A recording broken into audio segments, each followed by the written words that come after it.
GN اتاری channel subscribe کریں، bell icon کو press کریں اور شیئر کریں۔ کمیٹی والوں ایک بات یاد رکھنا، میں شاید کسی کا نام لے کے کسی کو عزت دے جاؤں اور کوئی میری نظروں سے اوجھل ہو جائے، لیکن ایک ہمارا محبوب ایسا ہے جس کے پیار میں ہم نے یہ جلسہ سجایا ہے۔ کوئی نام لے نہ لے، وہ مدینے والا سب کے اپنے نام بھی جانتا ہے، سب کے باپوں کے نام بھی جانتا ہے، کون کس خاندان سے تعلق رکھتا ہے حضور وہ بھی جانتے ہیں، کس نے کس دل سے یہ محفل سجائی ہے آقا کو وہ بھی خبر ہے۔ دو تین باتیں کہی جاتی ہیں جن سے تکلیف ہوتی ہے۔ نوجوانوں، بات سچی ہو تو آپ کا ساتھ چاہیے، ورنہ ضروری نہیں ہے 365 دن میں 400 تقریریں کرتا ہوں، ضروری نہیں ہے ہو کا یہی نکالا جائے۔ بات صحیح ہو تو تسلیم کی جائے۔ بات کہی جاتی ہے اتنے جلسے ہو رہے ہیں کوئی نماز ہی نہیں پڑھ رہا ہے، کیا فائدہ جلسے کرانے سے؟ اگر ہم میں سے کسی کے ذہن میں ایک بات ہو تو یہ بات ذہن میں ڈال لیں۔ پہلی بات تو ہم جلسے اس لیے کراتے ہیں جب ہمیں حضور کی یاد آتی ہے اور جی چاہتا ہے کوئی ان کی زلفوں کی بات کرے، کوئی ان کے لبوں کی بات کرے، کوئی بتائے ان کی نگاہیں کیسی تھی، کوئی کہے وہ کیسے چلتے تھے۔ ہمارا جب جی چاہتا ہے کہ ہم ان کو سنیں تو ہم جلسے سجا لیتے ہیں، اس لیے نہیں کہ یہاں درسگاہ لگی ہے، اس لیے کہ یہاں بیٹھ کے کوئی مدینے والے کی باتیں سنائے۔ اور جب مدینے والے کی باتیں ہوتی ہیں، خدا کی قسم ایک دن نہیں بلکہ برسوں تک دل حضور کے عشق میں جھوما کرتا۔ سبحان اللہ، ماشاءاللہ۔ ایک وجہ۔ دوسری وجہ ہمارے جلسے سجانے کی یہ بھی ہوتی ہے، دوسری وجہ یہ بھی ہوتی ہے کہ ہماری قوم یہ جو مدرسوں میں اب نہیں جا سکتے، جن کی عمریں 40 سال ہو گئی ہیں، 50 سال ہو گئی ہیں، اور ایسی کمیاں جو کتابوں میں نہیں ہیں، جو درسی کتابوں میں جن کی صلاح نہیں ملتی ہے، جدید دور جدید خرافات ہیں، تو ان خرافاتوں کو ہمارے علماء اکرام نظر میں رکھے۔ جو لوگ مدرسے میں نہیں جا سکتے ایک دن حضور کی محفل میں بلا کر کے ان باتوں پہ گفتگو کر لیتے، جس سے رب کے فضل سے ہم اتنا مانتے ہیں کہ 70% لوگوں کے دلوں کا میل صاف ہو جایا کرتا۔ سبحان اللہ، سبحان اللہ، ماشاءاللہ۔ یہ جو لوگ کہتے کچھ نہیں ملتا جلسوں سے، میں طاہر بھائی چلے گئے کشن گنج کے ایک ایسے علاقے ایک گاؤں میں گیا، نام نہیں بتاؤں گا، جہاں پہ لوگوں نے یہ کہا کہ ہماری 3 پشتیں گزر گئیں ابھی تک یہاں جلسہ نہیں ہوا۔ کتنی بولیں؟ کتنی؟ سارے نہیں بول رہے ہیں ابھی، پھر وہی بات ہو جائے گی، پھر پوچھ لوں گا کون روٹی کھا کے آیا ہے۔ آج میں اپنے علاقے میں بول رہا ہوں، کتنے؟ 3 پشتیں گزر گئیں، جلسہ نہیں ہوا۔ بولے پہلی بار تمہیں گاؤں والوں نے بلایا۔ میں نے کہا کیوں؟ بولے تمہاری باتیں اچھی لگی۔ کہنے لگے جلسہ نہ ہونے کا نقصان اتنا بڑا ہے کہ ہمارے گاؤں میں آج بھی پیپل کی پوجا کی جاتی ہے۔ یہ پچھلے سال کی بات بتا رہا ہوں میں۔ انہوں نے کہا آج بھی ہولی دیوالی پہ ہمارے یہاں مسلمانوں کے گھر پوری بنتی ہے، آج بھی کسی گھر میں بچہ پیدا ہوتا ہے تو فلاں مندر پہ چڑھاوا چڑھاتے ہیں۔ تم پوچھتے ہو کیا فائدہ جلسوں سے؟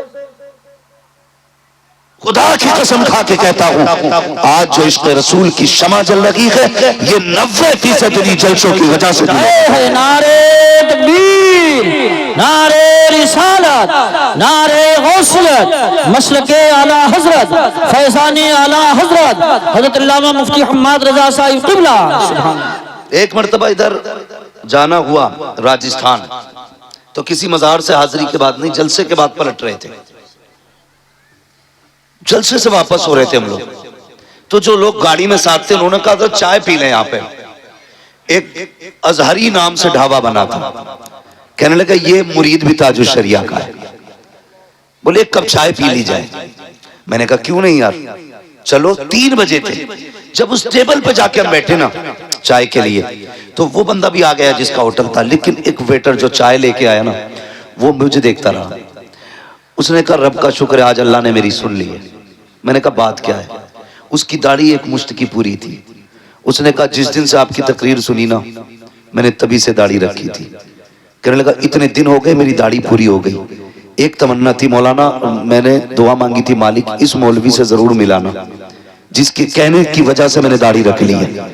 کہنے لگا میں سالوں سے آپ کا انتظار کر رہا ہوں، آج رب نے ملا دیا۔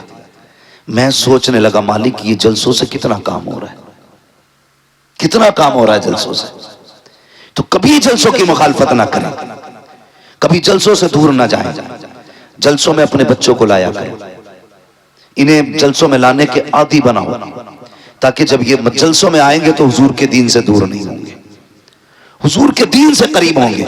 جلسوں میں کیا ہوتا ہے؟ کسی کو گالی دی جاتی ہے، بتائیے، کسی کے عیب بیان کیے جاتے، کسی کو ذلیل کیا جاتا ہے؟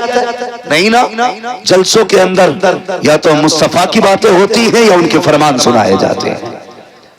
اب ان چیزوں سے بھی ہمیں دور رہنا پڑا تو پھر ہمیں سوچنا پڑے گا ہم کدھر جا رہے ہیں۔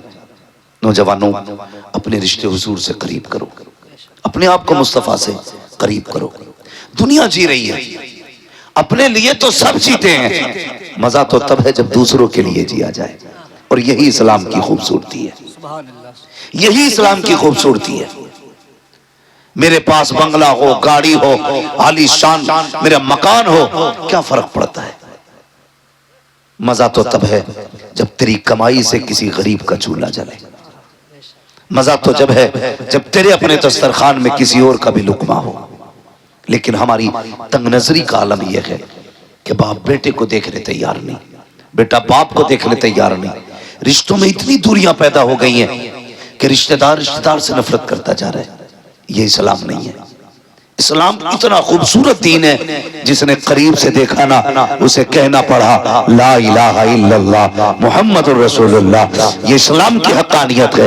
آج دنیا یہ سوچتی ہے ہم اپنے نیوز چینل پہ اسلام کی برائی کریں، لوگ دین سے دور ہو جائیں گے، اسلام کے خلاف بکواس کریں، ہم سے لوگ دور ہوتے چلے جائیں گے۔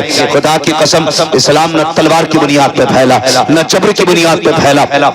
اسلام کے پھیلنے کی وجہ صرف یہ تھی کہ اسلام کے اندر حقانیت تھی، سچائی تھی، خوبصورتی تھی، اور کتنی خوبصورتی اسلام کے اندر ہے۔ آج عزیزان ملت اسلامیہ رمضان المبارک کا مبارک مہینہ آئے، 11ویں شریف کا مہینہ آنے والا ہے، کتنے امیر اپنے گھروں کے اندر لنگر کریں گے، کئی گھروں سے بریانی بنے گی، لیکن عالم یہ ہوتا ہے غریبوں کو ذلیل بنا کر کے لنگر کھلایا جاتا ہے۔ سیٹ صاحب کرسی پہ بیٹھے ہوتے ہیں، جسے چاہتے ہیں دھکا دے کے ہٹا دیا جاتا ہے۔ خدا کا واسطہ بھلے لنگر کرنا یا نہ کرنا، لیکن کسی کو دکھ نہ دینا، کسی کو تکلیف نہ دینا، کسی کی عزت نفس کو مجروح نہ کرنا۔ ہر غریب کی اپنی عزت ہوتی ہے، اگر کھلا سکو تو عزت سے 2 لقمے کھلا دینا، ورنہ ایسے مرغ مسلم کا کیا فائدہ جو کسی کو ذلیل کر کے کھلایا جائے۔